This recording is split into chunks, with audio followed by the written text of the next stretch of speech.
listeners, and welcome back to another episode of Zero Barriers. Today, we're diving into a topic that's not just close to my heart, but is also a pressing issue that affects how we understand our world. We're talking about Eurocentrism in academia, the unseen gatekeeper.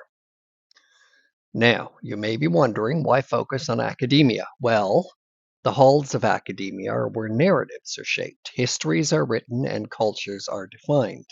And far too often, these narratives are dominated by a single perspective, that of the Western, predominantly white, academic.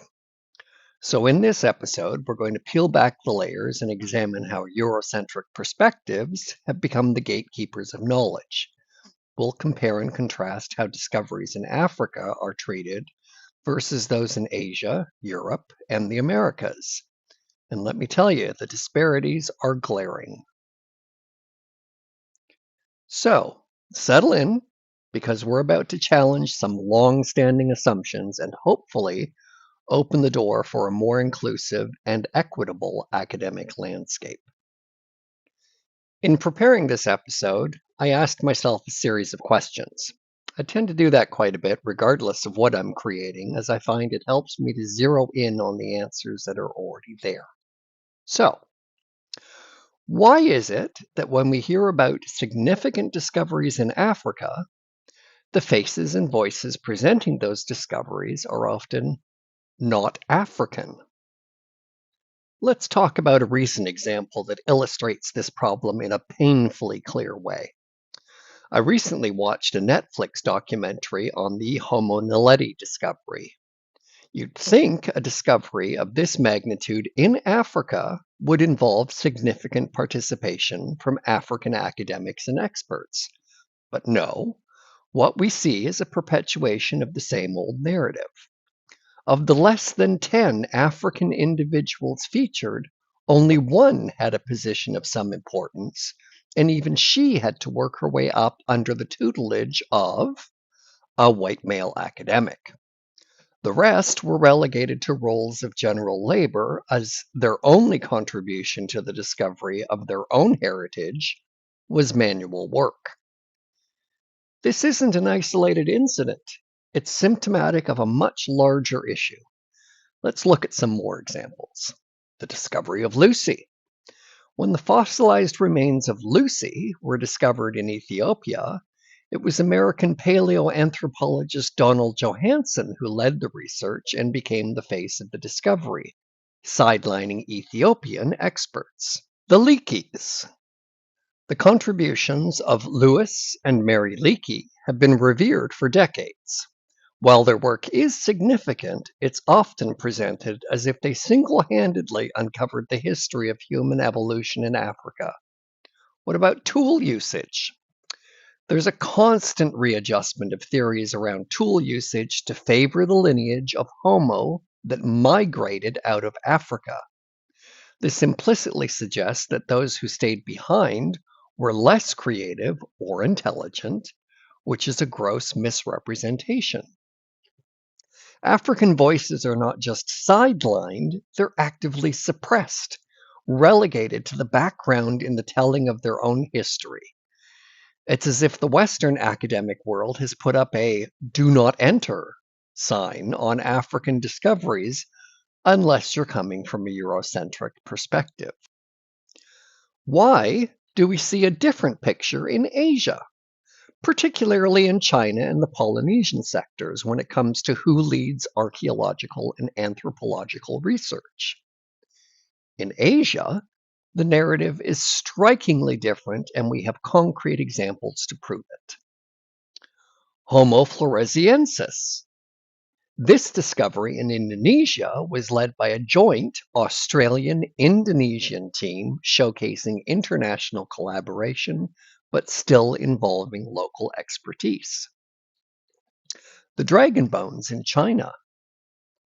Ongoing investigations into what are colloquially known as dragon bones are being led by Chinese academics.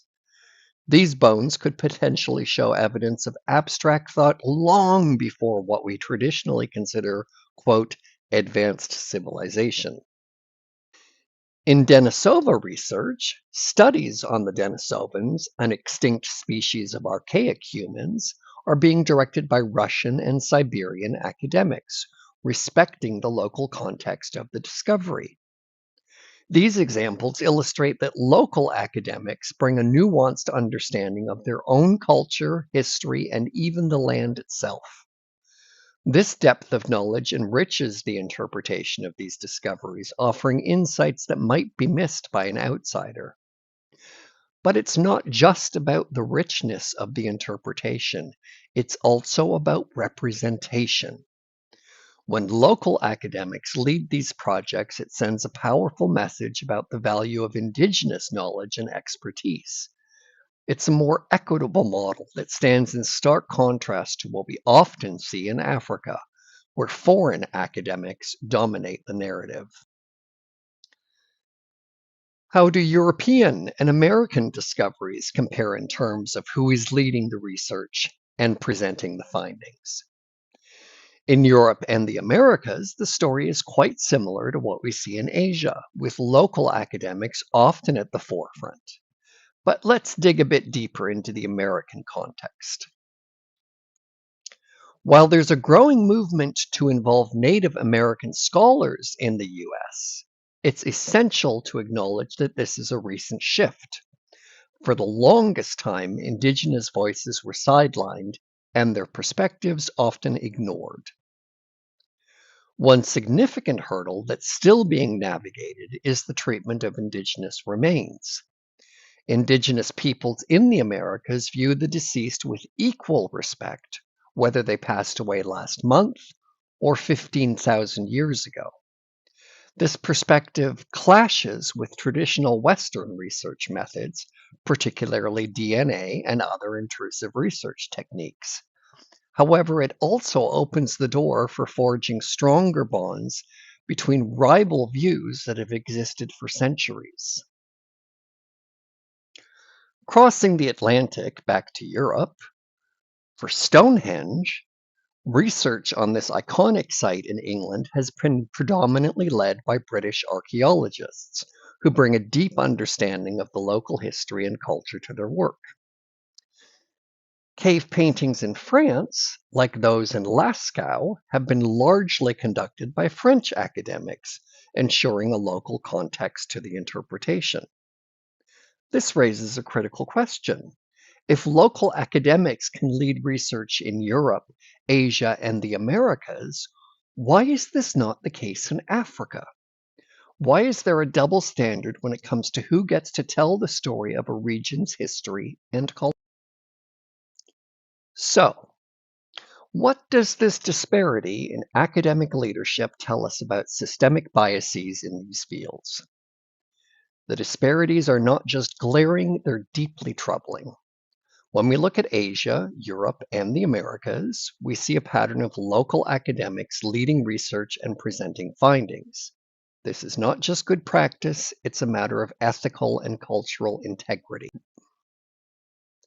Local experts bring invaluable context and nuance to the interpretation of discoveries, enriching our collective understanding of human history. However, when we turn our gaze to Africa, the picture changes dramatically. The absence of local academic leadership in significant discoveries is not an oversight. It's a manifestation of systemic bias and intellectual colonization. Now, let's delve into the complexities around the term indigenous. In Europe, the concept is almost a non-starter due to the long history of migrations and cultural amalgamations. There are a few exceptions, like the Sami peoples in the Nordic countries, who are analogous to the Inuit peoples, and the Picts in the northern United Kingdom, who have largely been absorbed into broader European identities.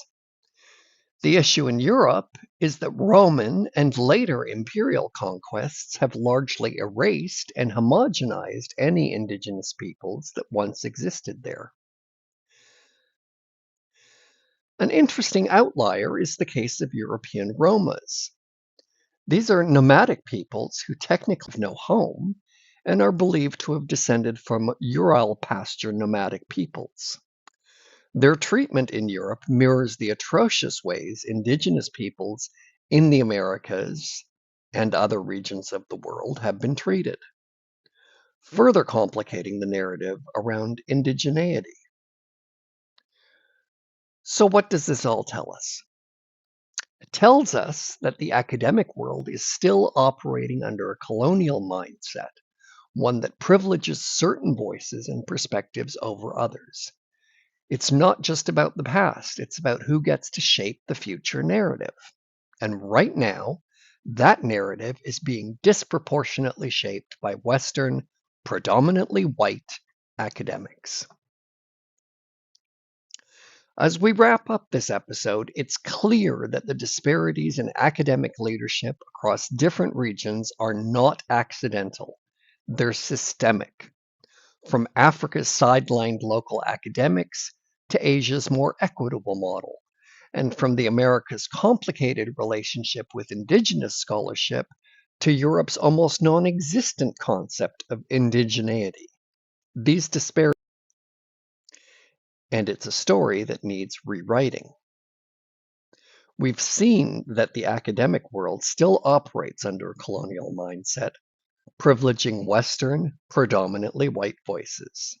This isn't just an issue of fairness, it's an issue of accuracy, of authenticity, and most importantly, of respect. When we silence local voices, we lose out on the richness and depth they bring to our understanding of human history and culture. So, as we move forward, let's challenge ourselves and the academic institutions we engage with to do better. Let's push for a more inclusive, equitable academic landscape where all voices are heard, respected, and valued.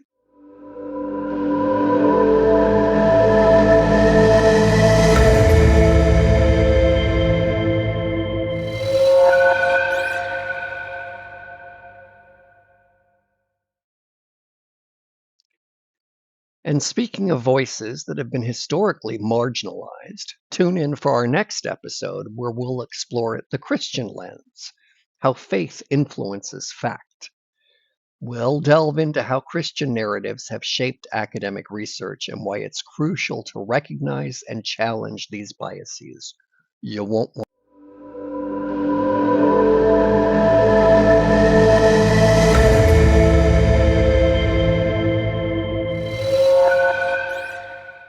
Greetings, gentle listener. Before I get into today's podcast, I have a few concerns that I need to address. As you know, this podcast is a new addition to what I hope is an engaging experience for my visitors.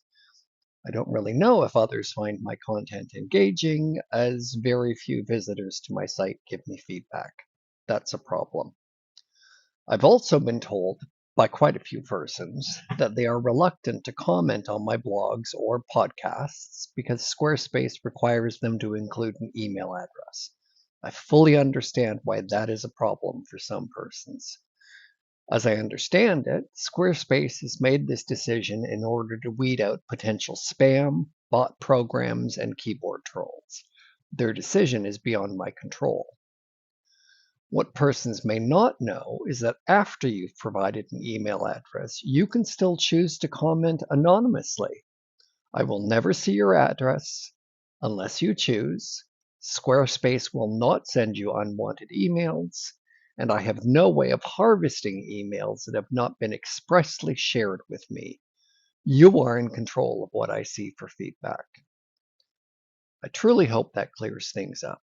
As much as I'm enjoying putting my voice behind thoughts I've been formulating for decades, not knowing whether I'm resonating with anyone is causing me to doubt my activity. I'll continue with this regardless, but I wanted persons to know that I consider this a joint effort. Your involvement in this is as important as the words I put out. Walking the Zenzuni Bardo path is very lonely when nobody is walking with me.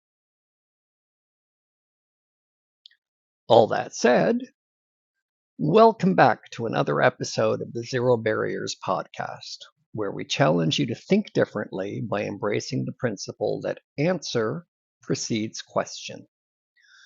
Today, we're diving into a topic that has shaped our understanding of history, culture, and even our own identities: the Judeo-Christian lens in academia. This isn't just about who gets to tell the story, it's about who gets to write the history books, define civilization, and set the standards by which all other cultures are measured. So, settle in, because we're about to question some deeply entrenched narratives and ask whether they serve us or serve to keep us confined. How did the academic fields of archaeology, paleontology, and anthropology originate, and what role did Judeo-Christian beliefs play in their formation? Believe it or not, the academic disciplines we now consider pillars of understanding human history, archaeology, paleontology, and anthropology, didn't start off as the rigorous sciences we know today. They began more as a form of treasure hunting with the side goal of filling in the gaps of the widely accepted 19th century Judeo-Christian narrative of humanity. Take William Flinders Petrie, often considered the father of modern archaeology.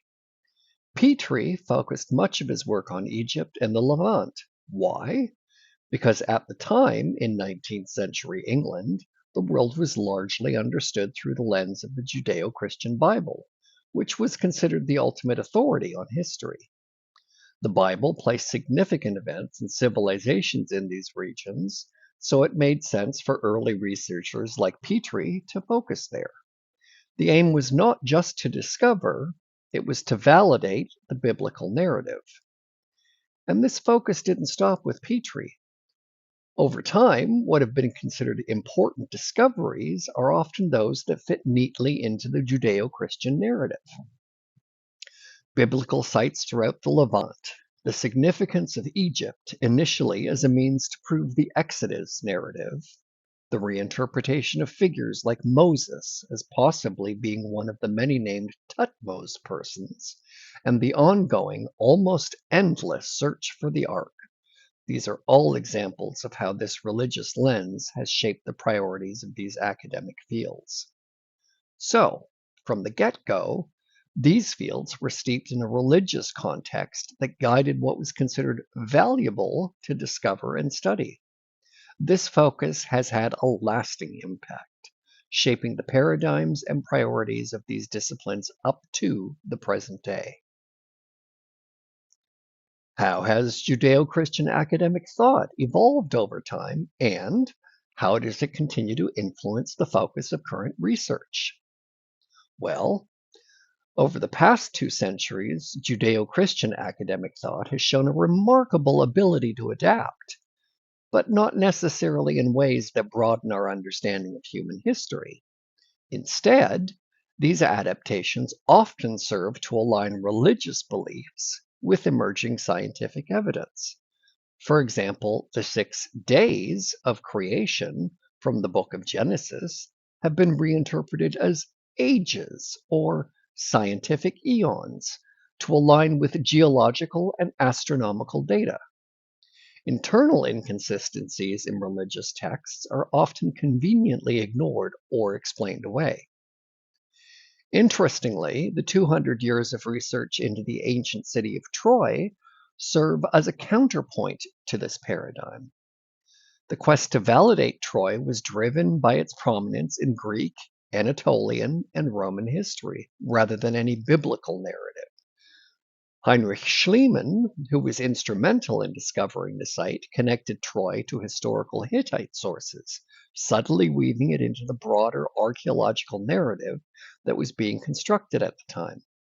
This shows that when the focus is on validating non-biblical sites, the approach to research can be quite different. But despite these exceptions, the adaptability of Judeo-Christian academic thought serves a purpose. It allows for the continued quest to validate biblical narratives through academic research. Significant scholarly resources are still devoted to finding sites and artifacts mentioned in the Bible. From the search for Noah's Ark to the excavation of Jericho, the aim is often to prove the historical validity of these religious texts. This focus is not just an academic exercise. It's a form of validation that has real-world implications. It shapes public perception, educational curricula, and even international relations. So, while Judeo-Christian academic thought has evolved to accommodate new scientific findings, its core focus, validating the biblical narrative, has remained remarkably consistent. This has far-reaching implications, not just for the fields of archaeology, paleontology, and anthropology, but for how we collectively understand our past. Why are certain civilizations and regions often ignored or devalued in academic research? And how does this relate to the Judeo-Christian narrative? It's fascinating and frankly disheartening to see how the focus on validating Judeo-Christian narratives has led to the sidelining of other civilizations and regions. Take Göbekli Tepe in Turkey, for example. This archaeological site dates back to around 9600 BCE, making it one of the oldest known temple complexes. Yet it doesn't receive nearly the attention or resources that sites in the Levant do. Why? Because it doesn't fit neatly into the biblical narrative. When we look at prehistoric China, we find evidence of advanced civilizations with complex social structures, technological innovations, and rich spiritual traditions. Yet these are often downplayed or ignored in mainstream academic discourse. One reason? The religious and spiritual traditions that developed in China, like Taoism and Buddhism, don't align with Judeo-Christian ideologies. The Indus Valley Civilization and its influence on Southeast Asia is another glaring example. These regions had advanced urban planning, complex social hierarchies, and their own rich spiritual. Yet, they're often sidelined because they don't fit into the Judeo-Christian narrative, which has been the yardstick for civilization for so long. Let's not forget the pre-conquest Americas. Civilizations like the Maya, Aztec, and Inca had highly developed societies with their own forms of writing, architecture, and spiritual beliefs. Yet, these are often ignored or worse, reinterpreted to fit a Levant-centric worldview, primarily because their spiritual traditions were polytheistic or animistic, not monotheistic like the Abrahamic religions. Even recent dating of 14,000-year-old artifacts, further supporting the long-held internal belief in a long, rich history, receives little more than a footnote in many academic circles. It's worth noting a particularly egregious example of cultural erasure in the Americas: the creation of the Mormon faith. The Church of Jesus Christ of Latter-day Saints, commonly known as the Mormon Church, essentially rewrote the history of indigenous peoples in the Americas to fit its own religious narrative. This has had lasting impact on how these civilizations are viewed and studied. Interestingly, despite its divergence from mainstream Christian beliefs, Mormonism is often seen as a harmless cult within the wider conservative Christian community, perhaps because it serves to further marginalize non-Judeo-Christian narratives. This selective focus isn't just an academic issue, it's a form of cultural erasure. By prioritizing one narrative over others, we're not just shaping academic discourse, we're shaping how future generations will understand their own history and the history of others. And let's be clear, this isn't just about ignoring other civilizations. It's about reinforcing a power dynamic that has been in place for centuries. What are the implications of this Judeo-Christian academic lens on modern society, education, and geopolitics? The implications of this Judeo-Christian academic lens are far-reaching and deeply ingrained in modern. It's not just about which civilizations get studied or which archaeological sites get funding. It's about how these choices shape our collective understanding of history, culture, and even human worth. In education, this lens influences what gets taught in history classes, what literature is considered canonical, and even how religious studies are approached. The result? Generations grow up with a skewed understanding of the world, one that disproportionately highlights the achievements and perspectives of Judeo-Christian civilizations. In geopolitics, this lens can be even more insidious. The Holy Land concept, deeply rooted in Judeo-Christian beliefs, has been a catalyst for conflict and territorial disputes for centuries. Moreover, this religious lens often influences foreign policy decisions, including alliances, aid distribution, and even military interventions. It's crucial to remember that the focus of this podcast series, the Zero Barriers podcast, is twofold. One, to shed light on the voices that are silenced because they don't fit into mainstream narratives. And two, to challenge the question produces desired answer mindset that often shapes our understanding of the world, replacing it with answer precedes question. This approach forces us to constantly analyze the quality of the questions we ask, thereby enriching our understanding of the world. This episode serves as another piece in the larger puzzle, highlighting how deeply entrenched belief systems can silence diverse perspectives and predetermine the answers we find. So the impact of this academic lens extends far beyond the ivory towers of academia. It shapes public opinion, informs policy, and perpetuates a cycle of cultural hegemony that has been in place for centuries. Breaking free from this cycle requires not just academic rigor, but a willingness to question deeply held beliefs and narratives. Well, how can we begin to dismantle this deeply entrenched Judeo-Christian academic paradigm, and what challenges do we face? Dismantling a paradigm that has been in place for over 2 millennia is no small feat. The Judeo-Christian lens has not only shaped academic discourse, but has also been a driving force behind nation building, geopolitics, and even our collective psyche.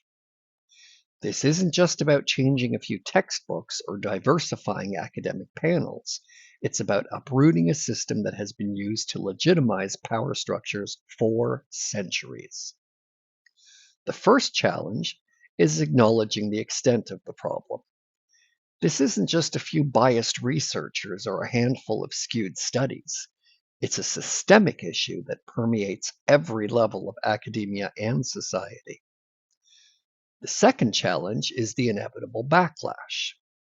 Any attempt to shift away from a Judeo-Christian centric view will be met with resistance, not just from religious communities, but also from political entities that have built their platforms on these ideologies. The third challenge is finding a way to include marginalized voices without tokenizing them. True inclusivity means not just giving people a seat at the table, but also questioning who built the table in the first place and why. I've spoken and written at some length about identifying with a number of marginalized and disenfranchised communities. I've spent the majority of my life watching from the sidelines as non-marginalized persons made decisions for me and mine from very cushy seats surrounding tables that have always been out of reach. Zenzuni Bardo and Zero Barriers are my attempts to build a better table. However, we must confront the inertia of tradition. People find comfort in the familiar, and the Judeo-Christian narrative is as familiar as they come. Changing this means stepping into the unknown, and that's a step many are hesitant to make. But despite these challenges, the need for change is urgent. The Zero Barriers podcast is built on the principle that answer precedes question, pushing us to constantly reevaluate the questions we're asking and the perspectives we're including. It's time to apply that principle here and start asking better questions that can lead to a more inclusive, equitable understanding of our world.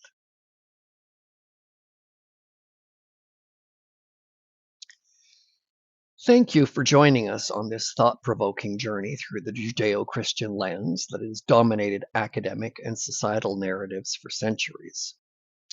We've explored its origins, its impact, and the challenges we face in dismantling this deeply entrenched paradigm. Remember, the Zero Barriers podcast is all about asking better questions because the answer precedes question. As we've seen today, the questions we ask, or fail to ask, can shape our understanding of the world and either include or silence diverse perspective. So let's commit to asking better questions, ones that challenge the status quo and make room for voices that have long been marginalized. Until next time, keep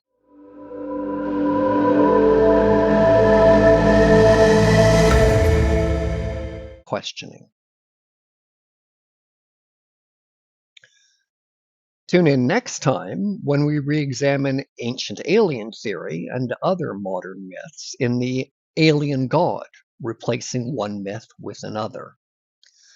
We'll dive into the somewhat murky waters that draw inspiration from Sumerian and Hindu myths, elements of quantum physics, discoveries about our solar system, and paradigms that run the gamut from the law of attraction to detoxifying through energy manipulation.